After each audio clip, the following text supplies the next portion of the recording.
ఈరోజు వృశ్చిక రాశి వారికి బ్యాంకు లావాదేవీలన్నీ కూడా చికాకు కలిగిస్తాయి. బ్యాంకుకు వెళ్ళేటటువంటి సర్వర్ సరిగ్గా పనిచేయకపోవడం, చిన్న చిన్న సంతకాలు కలవకపోవడం లేదా ఆగిపోవడం పనులన్నీ కూడా కనపడుతున్నాయి. ఓర్పుగా వ్యవహరించాలి. ఈరోజు అంతా కూడా మానసిక వేదనకి గురయ్యే పరిస్థితి కనపడుతోంది. మనసులో ఏదో తెలియనటువంటి అశాంతి, చిన్న విషయానికి ఎక్కువగా ఆలోచించడం, ఒత్తిడికి గురవడం, స్ట్రెస్ బాగా కనపడుతుంది. జాగ్రత్తగా ఉండాలి.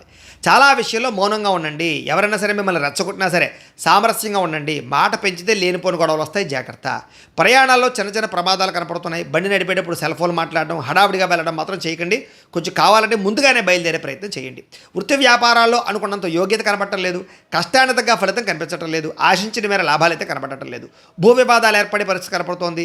స్థలం విషయంలో పక్కవారితో గొడవలు వచ్చే పరిస్థితులు, సరిహద్దు విషయంలో, డాక్యుమెంట్ వ్యవహార విషయాల్లో ఇబ్బందులు కనపడుతున్నాయి. జాగ్రత్త.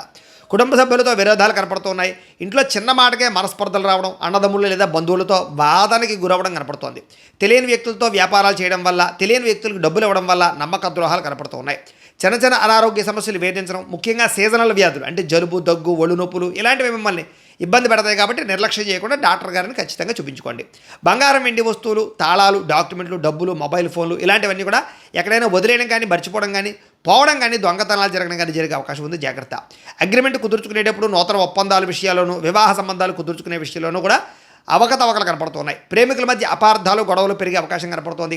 అనవసరమైన ఖర్చులు పెరిగిపోతాయి. క్రెడిట్ కార్డులు, ఈఎంఐలు, ఈ యొక్క రుణ లావాదేవీలు మిమ్మల్ని కొంచెం ఇబ్బంది పెట్టే అవకాశం కనపడుతోంది. కుటుంబ సభ్యులతో చిన్న చిన్న వివాదాలు, మనస్తాపం కనపడుతోంది. సమయానికి నిద్రాహారాలు లేకపోవడం, విద్యార్థులు చెడు వ్యసనాలకు లోనవడం, ఉద్యోగస్తులకి డ్యూటీ టైమింగ్ కన్నా ఎక్కువ ఓవర్ టైం చేయవలసి రావడము, స్త్రీలకి భర్తతో విభేదాలు, వ్యాపారస్తులకి స్వల్ప లాభాలు కనపడుతున్నాయి. దత్తాత్రేయ స్వామి అంటే మీకు ఇష్టమైతే కనుక ఇక్కడ ఒకసారి లైక్ చేయండి. అలాగే రేపటి రాశి వల్ల కూడా మీకు రావాలన్నట్లయితే కనుక సబ్స్క్రైబ్ చేసుకోండి. అలాగే ఇక్కడ కనపడుతున్నటువంటి ఈ లింక్ మీద మీరు క్లిక్ చేసినట్లయితే మీకు ఈరోజు ఇంట్లో దత్తాత్రేయ స్వామి వారికి పూజ ఎలా చేసుకోవాలో వీడియో వస్తుంది. ఆ వీడియోని ఎదురుకుండా పెట్టుకుని మీ ఇంట్లో ఈరోజు దత్తాత్రేయ స్వామి వారికి పూజ చేసుకోవడం వల్ల ఈరోజు మీకు శుభప్రదంగా ఉంటుందని తెలియజేస్తూ లైక్ చేయడం మాత్రం మర్చిపోకండి. స్వస్తి.